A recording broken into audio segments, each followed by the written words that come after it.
Hello, Mark. Welcome back. Hello. How you doing? Ask me twice. How you doing? Again. I'm okay. Okay. Because I know what the topic is for this one. You need to ask twice, don't you? Because you might not always get the truth answer when you say, "How are you, Mark?" And I go, "I'm good. I'm okay." That's true. But I'm okay. Why did I use the word okay? Why didn't I use the word unbelievable? Amazing. I'm good, thanks. I'm amazing, Spectacular. spectacular, fantastic. I said okay. Are you okay? I think so. Oh God. Let's hope this is a good one then. You sound a bit sad. We're going to be good. I'm going to No, pull you out. I'm just saying in general because of what we're about to talk about. Yeah.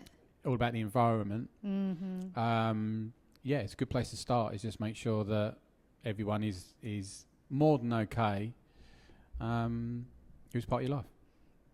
Love that. Okay, right. So yeah, as you said, this is about environment, this one. So we're talking about something that I guess sometimes in business anyway gets overlooked, I think, because when people talk about the environment that they're in, they normally think about the building or the office or the desk or the place of work that they're in. But actually environment, as you quite rightly point out, is a lot more than that. So when you hear the word environment then, what comes to mind with you?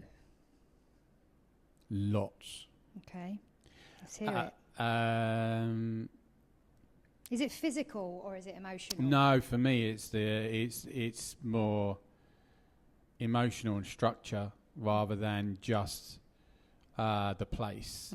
I mean, look, obviously the place is part of it. Where you work out of is can obviously affect you again mindset wise. If it's where we are, it's just go out and get a cup of coffee and a drink, and it's a nice environment to be in. Yes, yeah. And so that helps. Yeah. Where but you can be in a nice place in a shitty culture, so that's a horrible environment. Yeah, absolutely. And you can be in a place where the environment's not quite as nice, and can that affect the output of your actions? I believe it can. 100%. So yeah, look, I think it is a place, a location, but it's much more than that. I think it's about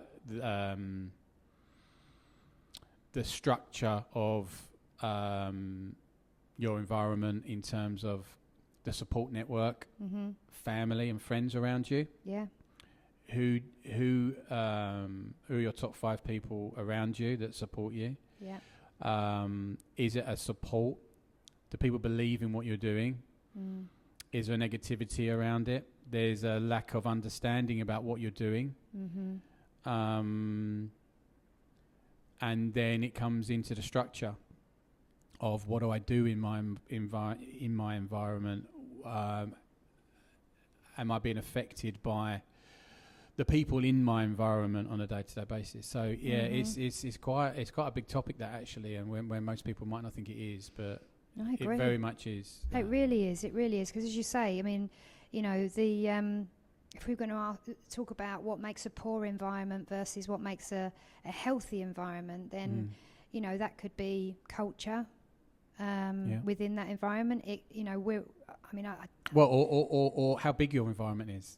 Yeah. So like, is your environment as a personal agent you working out of your bedroom?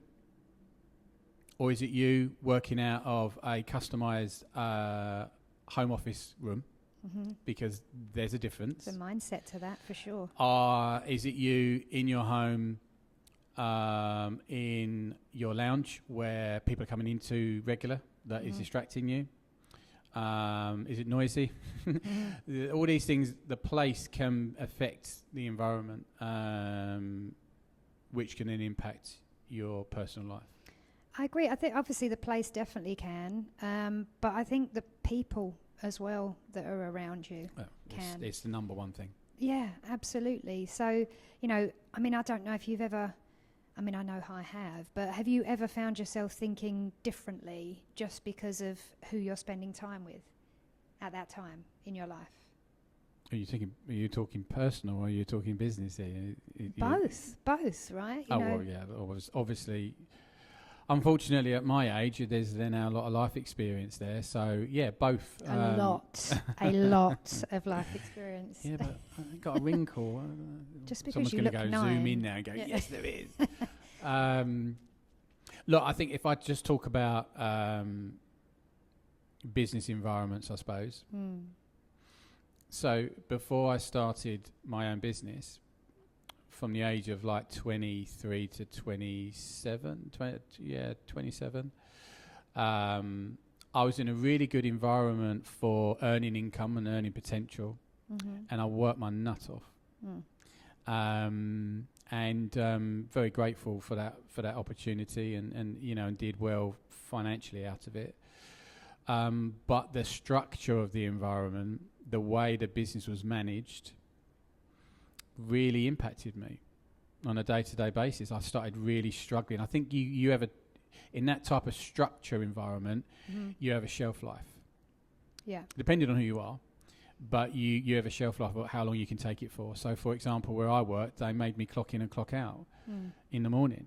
And if I was late by 1 minute, I got docked 15-minute pay, as an example. I'd have to do the same at lunch. I'd have to clock out in the evening. And there was no I'm going to use the wrong word, people management around it. It was just, these are the rules. Probably about 10 years later, I probably had a slightly more understanding around it, because when you start employing a lot of people, like I did in my second or my first main business, it becomes really hard to do that. I was desperate to do it and still continued to, but I kind of understood a little bit more as to why. I mean, probably clocking in and clocking out was not the right way to go, but that type of environment can impact you in terms of how long you can stay there and how long you can do something for. So that was certainly a bad environment, that in terms of the structure of it. And then you can talk about the people inside the environment. So again, in my first business, when that started to really take off and the dynamics began to change, and then we started getting investment inside the business, and we had 3 rounds of investment. The first 2 were very successful. The third, unfortunately, wasn't. And then now when I look back on reflection, and I certainly won't be naming names, but there were certain people now when I look back, and they were impacting my mindset on a minute-by-minute basis. They weren't allowing me, or they consumed me so much because of their characteristics. And I think now when I look back now, I it wouldn't happen to me now. Why not?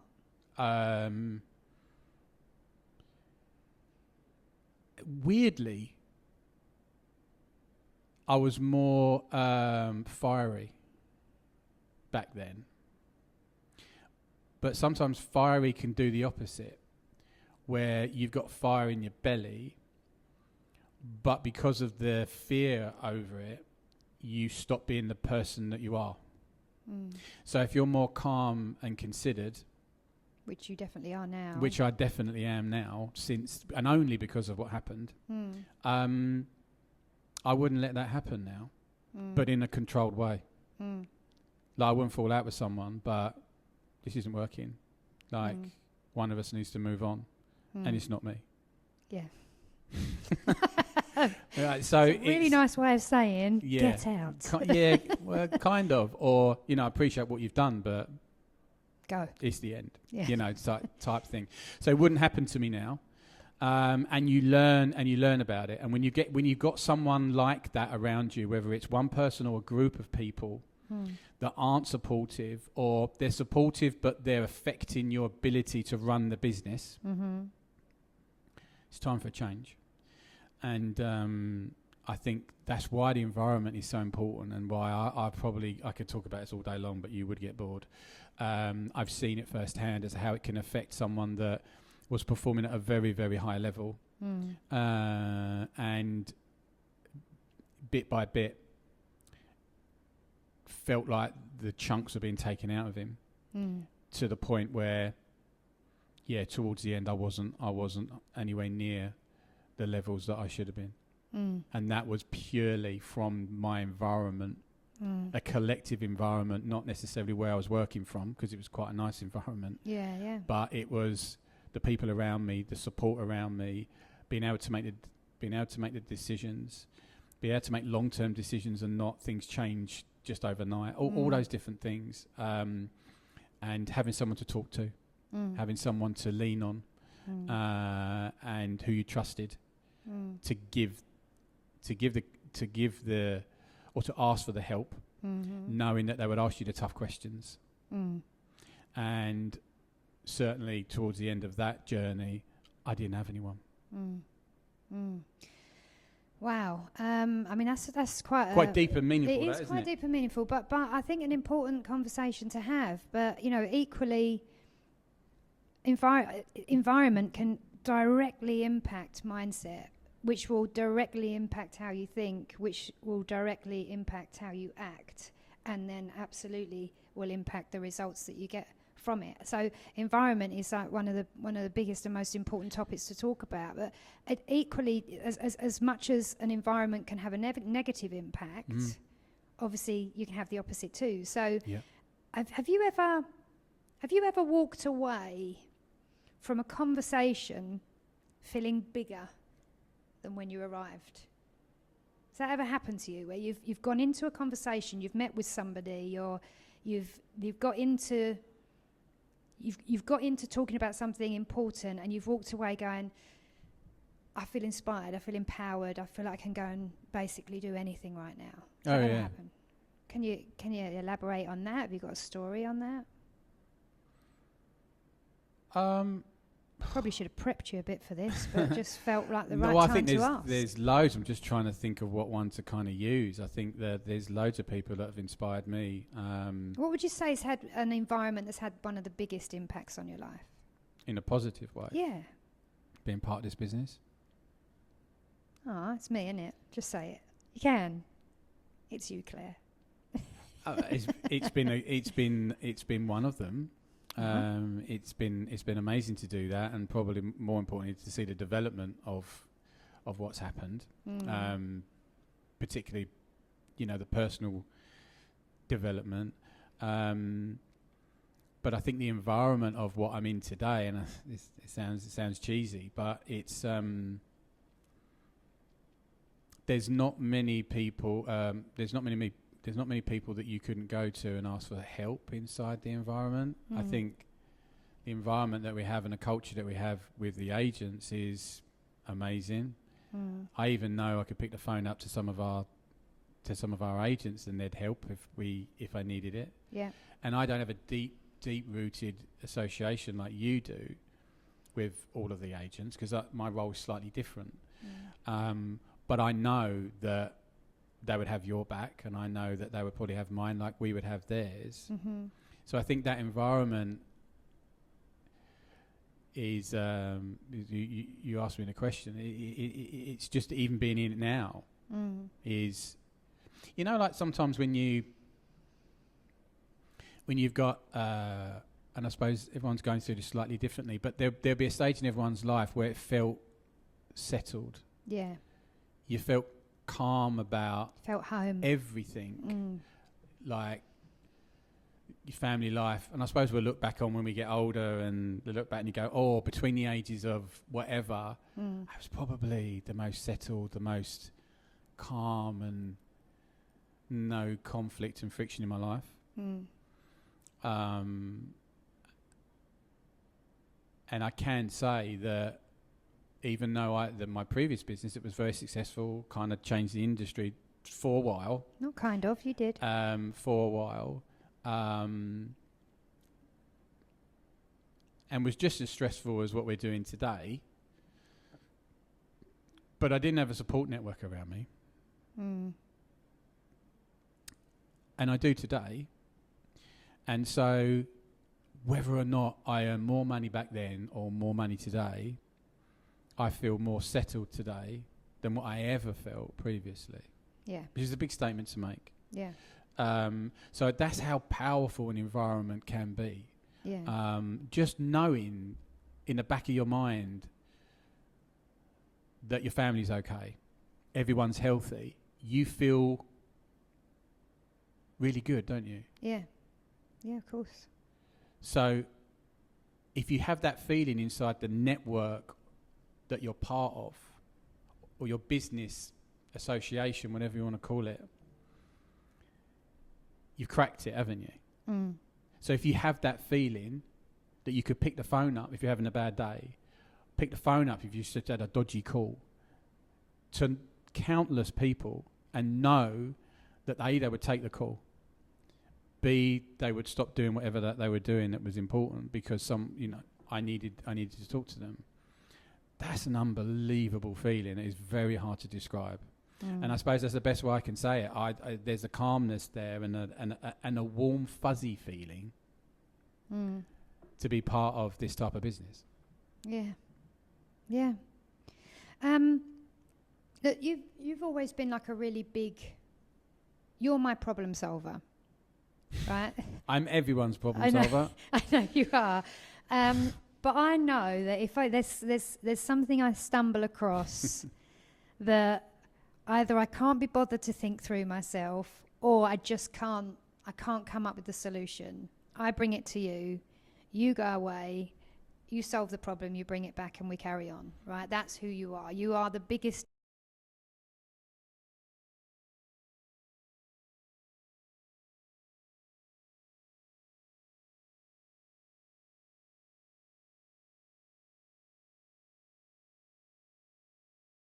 Oh, that's a personal question rather than an environmental question about this podcast, Claire. You've gone somewhere much deeper there. I don't know that it is, because, when you're a big thinker, like, I want to understand what happens in that environment. Like, do you feel isolated in that moment, or do you feel empowered because you're problem solving? What does that do? That depends on your ego. Okay. Mark Redding's 1.5 back in 2004 to 2015 would have said something completely different. It would have said, I love it. It would have been, I solve everything, I'm amazing, there's nothing I can't do. Not quite as direct and as bully as that, but I would have thought it, to be honest. Confidence extremely high. Yeah. And I liked part of that person and disliked the other one. Now, when I get given a problem, it depends on when it's given. If you're in the middle of a pile of other shit, which is so like really like on a Friday, it's 5 o'clock, you're giving me this now, or a Sunday night, it's like, seriously? I don't answer my WhatsApps. So I suppose it does depend. And look, I think sometimes you can react immediately when you're given a problem. What I tend to do now is I might say something immediately, but then when I put the phone down or whatever, what I tend to do is I actually have a debrief. So I take myself out of the environment that I was in when I took the call, or where I got the WhatsApp, and I move into a different area. Interesting. So that's where environment comes in. That's the first thing I do. You switch your environment. I switch it because it's like, that was a negative, let's say it was a negative moment because you gave me a problem. And sometimes problems aren't negatives, it's a challenge, right? Yeah. So that's kind of how I see it. I don't really see that as negative. But you might have given me God, we've really done without that type moment. So if I feel that way, and you can feel it, I break the environment, so I go somewhere else. And that could be literally just going to the next room, or go and make myself a cup of tea, or go and sit outside in the sun for literally 2 minutes. And you immediately then get a different sense of perspective. And then you just work on the problem. You just think. I tend to sometimes stare at a whiteboard and nothing comes. That's me every day. And then I stare at a whiteboard and nothing comes. And then I break the environment, and even just walking in the moment I've just walked, something's hit me. And then I start writing it down. So there'll be some way, and it is very rare that there's not a problem that can't be solved. Sometimes there's not, if it's financial. But generally speaking, there's a way to solve it, and our problems are slightly different. There'll be a process change, a system change, a tool change, a language change, structure, all these different things. only because I'm just thinking about what you come to me with. Yeah. There'll be a decision to be made. Sometimes they're tough ones, but you can't avoid them. So, yeah, I think you've got to be a thinker, to be honest. I think to be really, really successful, to just run a business and run your life on the spur of the moment, on impulse, can only get you so far. If you think and you consider, you're giving yourself the best chance of being successful in all areas of your life. So I think it's important that you take time. Like, you know this, I will very rarely will I make a decision in a 24-hour period. I will take at least 2 sleeps. We are so different on that, because I just want to, like, let's just do it now, because it's like I want to get it off my plate. Yeah, but leaving it don't get me wrong, you are correct in that moment. Leaving something for 48 to 72 hours, you're not gonna not be successful, are you? But you might just slightly tweak the idea, you might slightly tweak the concept, or you might not be quite as emotional as you would have been at the time before. So it's and look, I can say this very confidently, that because of how I was before, which is the opposite of how I am today, that only happened because of a failure. That only happened. That's failing forward, Mark. That's the point. But it happened in that moment, and then becoming more humble and understanding the impact on it.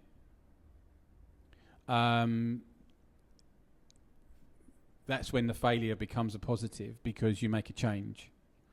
And when I look back at the success previously, both personal and business, it's always been when I was calm. You can't, if you're having a silly argument with someone, you never win by just walking off. You never win by screaming and shouting. Not that there's a win and lose, but you know what I mean by that. Yeah. It's always staying calm and reasonable, and fair. And sometimes if you think you can't be that person in that moment, take yourself out of the environment. Change the environment, yeah. Change it. Because the real you, if you lose control, it's not you. There could be a Mark Fear 2.0 for 10 minutes. Yeah, that's not the right Mark, is it? That's not me. That's just me reacting to something I'm not happy about. So, yeah, I think that's very deep. But, I don't know if that's where you wanted to go with this particular podcast. Oh, but it went where it went. But it's interesting. Again, when we were talking on the Power Up this morning, we were talking about, what stops us from taking action so that we get the results that we want. And for years, you've seen people talk about confidence, and then they write, like, there's an arrow to creates action, and then there's another arrow that gives you the results, right? Yep. Confidence makes you take action, gives you the results. But actually, Mel Robbins, who I follow and adore, and saw live, and she was unreal, she does the opposite. She said it's the action first that then creates the confidence that gives you the results. You've got to take action first rather than waiting for that confidence to build. And it made me think about something. Can I add something into that? Yeah, of course. I think that the preparation is probably where it needs to be there first, just from my side of it, is that if you're prepared, you therefore take the action to build your confidence to get the results. Yeah.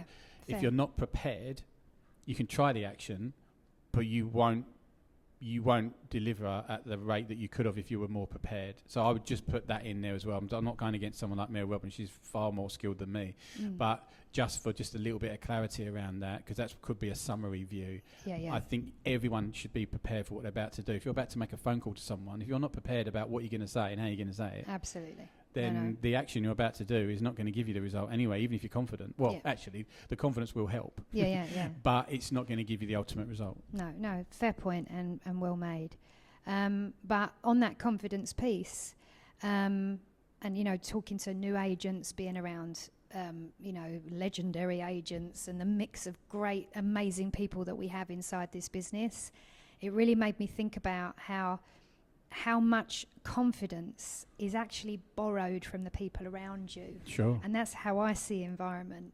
because the people that are around you, if their confidence is brimming, if you can see that they're doing really well, that's contagious. Negativity is contagious, ambition's contagious, confidence is contagious, and you can borrow it from the people around you. So I just wanted to make that point before we sign off. I think it's a really good one. I think there's different steps and different phases of the environment. So the first one it starts with, and I think some people don't think this through, is just make sure that your personal environment is where it needs to be. Now, if you're about to take the step of being a personal agent, who have you got inside your environment? What you don't want is a big list of doubters.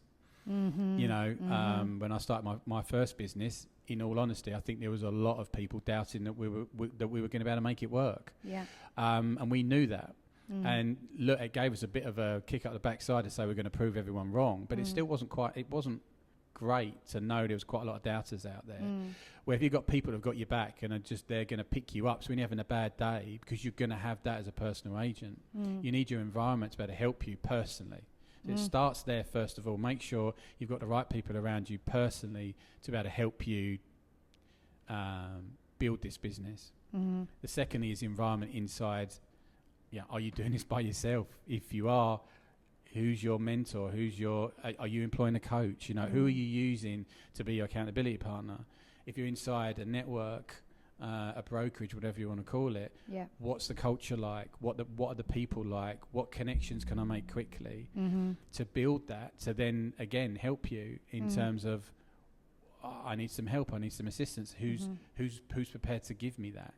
I think all these things are really, really important as you go through it. And that's why environment is probably, it's why it's on the podcast. It's probably a lot more powerful than what a lot of personal agents think. It is. It definitely is, because we always normally talk about mindset first, but actually your environment will affect the mindset. So actually it's number one. It starts with environment and then leads to mindset. Absolutely. So so again, anybody listening, give you a final thought. You know, who believed in you fully before you believed in yourself?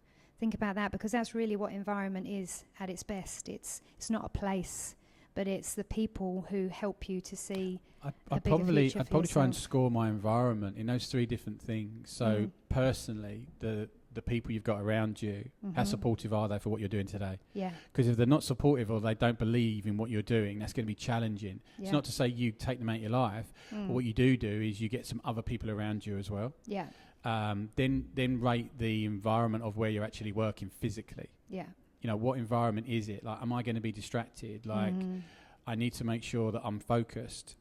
And then the environment of the business itself, like the culture of the business, whether or not, all right, it's just me and I've gone independent on my own. Okay, well, you're going to need some other people around you. So who are you going to connect with who's also doing what you're doing so you can lean on them? Or am I part of the network, and what's the culture like? You know, do that research before you start. Ask to speak to agents, understand the culture of the business, because that is going to those 3 or 4 things are going to make or break you. And interestingly, just a personal point to you, Mark, I don't normally sit directly opposite you for prolonged period of time, just you and I, just focused in this environment, literally looking into each other's eyes. And it's very interesting that when you get into a point and you're really serious about it, your ears move. Do they? Yeah. I can move my ears, you know that. I've been able to do that since I've been a little boy. Do it again. Oh my God. Yeah, I can move my ears. You can do it really well. That's a talent. Thanks. Well done. It's one of my secret talents. See you on the next one.